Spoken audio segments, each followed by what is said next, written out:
एका छोट्याशा गावात मातीची घरं, पावसात गळणारं छप्पर आणि त्या घरात राहत होते दोन जीव, मुलगा रमेश, मुलगी कविता. आई वडील लहानपणीच गेले.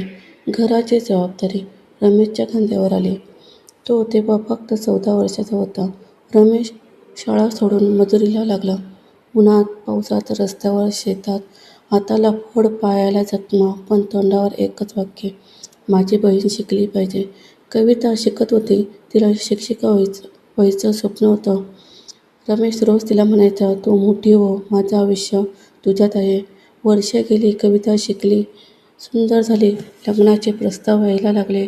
लोक रमेशला विचारायचे, तुझं लग्न कधी?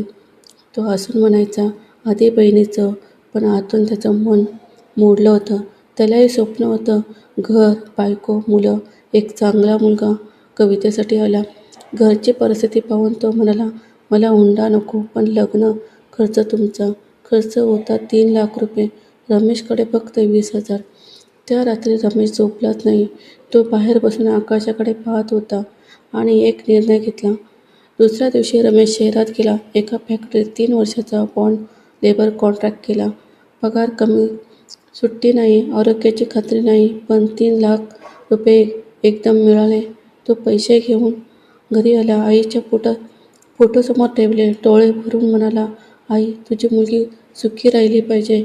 कवितेचं लग्न झालं. रमेशच्या लग्नात नव्हताच. लग्नानंतर 6 महिन्यांनी कवितेला सत्य कळलं. ती फॅक्टरीत धावत गेली. रमेशला पाहून ती रडली. रमेश खूप अशक्त झाला होता. हात कापलेले, डोळ्यात थकवा. कविता त्याच्या पायावर पडली. दादा, माझ्यासाठी तू एक स्वतःचं आयुष्य विकलंस. रमेश हसत म्हणाला, बहीण सुखी असेल तर भाऊ जगला समज. आज कविता शिक्षिका आहे. ती दर महिन्याला रमेशला घरी घेऊन येते. त्याची काळजी घेते. पण रमेश आजही म्हणतो, माझं आयुष्य तुझ्या असण्यात आहे. काही नाती हक्क मागत नाहीत. ती स्वतःला संपवून आपल्याला उभं करतात.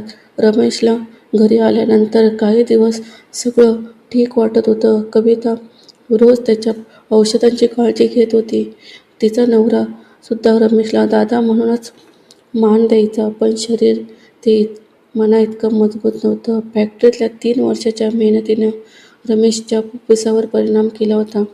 डॉक्टरांनी एक दिवस कविताला बाजूला बोलावलं. तुझा भाऊ जास्त दिवस कष्ट करू शकणार नाही.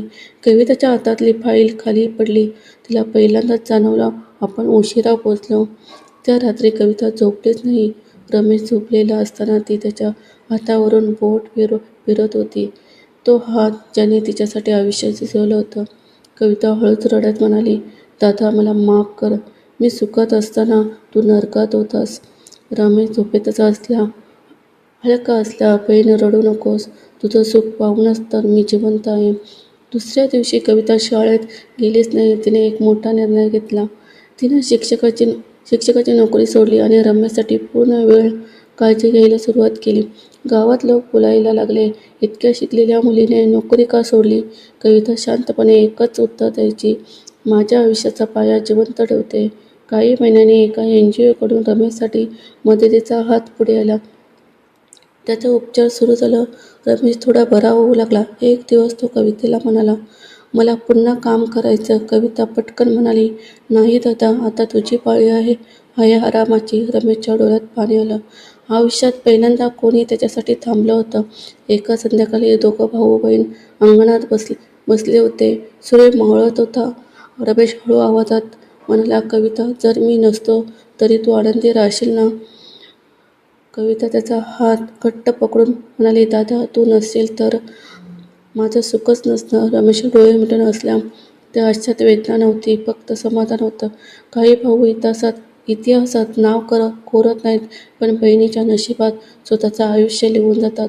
उपचार सुरू होते, पण रमेशचं शरीर साथ देत नव्हतं. औषधांपेक्षा जास्त त्याला त्रास देत होता तो एक विचार, मी कवितेवर ओझं तर नाही ना? एक दिवस कविता बाजारात गेली असताना रमेश एकटाच घरात बसला होता. त्याने कपाट उघडलं आणि त्यातली एक जुनी वही काढली. ती वही म्हणजे त्याचं न बोललेलं आयुष्य. त्यात लिहिलं होतं, आज कविता पहिल्यांदा शाळेत गेली. तिच्या पायात चप्पल नव्हती. पण डोळ्यात स्वप्न होती. पुढच्या पानावर आज लग्नाचा प्रस्ताव आला. माझं मन म्हणालं, आता तुझी पाळी आहे. पण माझं रक्त म्हणालं, आधी बहीण. शेवटच्या पानावर फक्त एक ओळ, जर मी गेलो तर तिला कधीही दोष देऊ नका. कविता घरी आली आणि ती वही तिने वाचली. तिचे हात थरथर कापू लागले. ती जमिनीवर बसून रडायला लागली. दादा, तू सगळं सहन केलंस, पण एकदाही सांगितलं नाही. ती रमेशकडे धावत गेली. त्याचा हात पकडून ओरडली, आता मी तुझ्यासाठी जगणार आहे.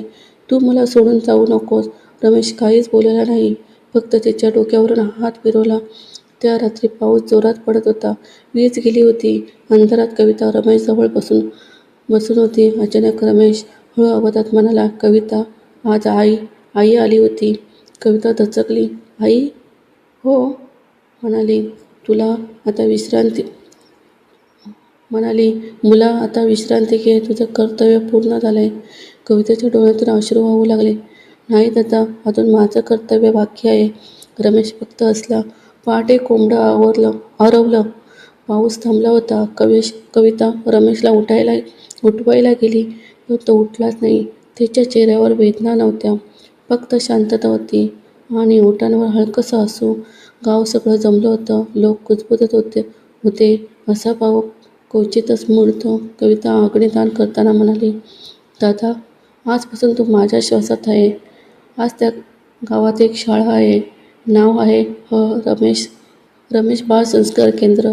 दारावर एक ओळ लिहिलेली आहे, इथे शिकणारी प्रत्येक मुलगी एका भावाच्या बलिदानावर उभी आहे.